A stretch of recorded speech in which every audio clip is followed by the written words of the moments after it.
আমগাছের মগডালে 13 foot king cobra আতঙ্ক নাগরা কাটায়। চাংবাড়ি চা বাগানের আপার ডিভিশনের নেপালি লাইনে শুক্রবার রাতে দেখা গেল এক ভয়ঙ্কর দৃশ্য। একটি 13 ফুট লম্বা বিষধর কিং কোবরা দোল খাচ্ছে আমগাছের মগডালে। সাপের ফসফস শব্দে কেঁপে ওঠে এলাকার মানুষ। মুহূর্তে ছড়ায় আতঙ্ক ও চাঞ্চল্য। চা বাগানের শ্রমিকরা প্রথমে গাছের সাপটি দেখে বন দপ্তরের ডায়না রেঞ্জে খবর দেন। রাতেই ঘটনাস্থলে পৌঁছয় বনকর্মী এবং পরিবেশ প্রেমী সংগঠনের সদস্যরা। দীর্ঘ চেষ্টার পর সাহসিকতার সঙ্গে গাছের 20 ফুট উচ্চতায় উঠে সাপটি উদ্ধার করেন দুই অভিজ্ঞ সর্পপ্রেমী।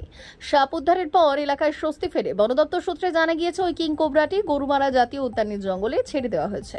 স্থানীয় বাসিন্দারা জানিয়েছেন, এই ধরনের বড় সাপ আগে কখনো চোখে পড়েনি। সীমান্ত লাগোয়া অঞ্চল হওয়ায় মাঝে মাঝে বনে জঙ্গল থেকেই বন্যপ্রাণী লোকালয়ে ঢুকে পড়ছে। তবে এই বিষধর কিং কোবরা দেখে রীতিমতো চক্ষু চড়ক গাছ হয়েছিল এলাকার মানুষদের। বন দপ্তরের তৎপরতায় বড় দুর্ঘটনা এড়ানো গেল বলে মত স্থানীয়দের। সতর্কতা জারি রয়েছে চা বাগান সংলগ্ন এলাকায়। ব্যুরো রিপোর্ট, বর্তমান নিউজ।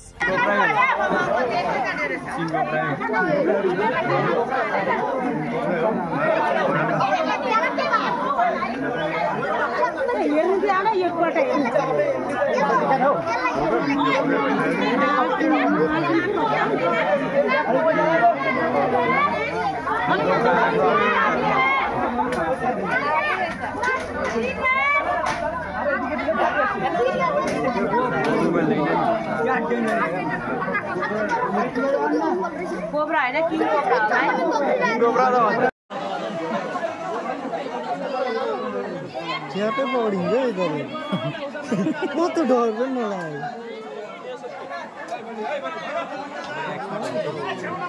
इनाला टोर का ड्यूटी में हाथ बड़ा जो छोड़ियो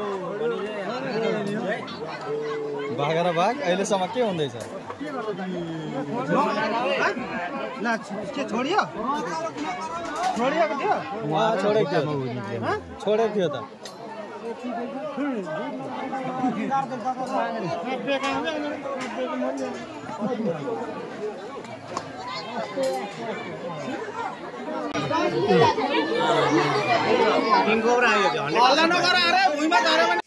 আমার কাছে সন্ধ্যে 7টা সাড়ে 7টার দিকে একটা খবর আসলো যে এরকম একটা কিং কোবরা নাকি গাছের উপরে দেখা গেছে বস্তির মধ্যে।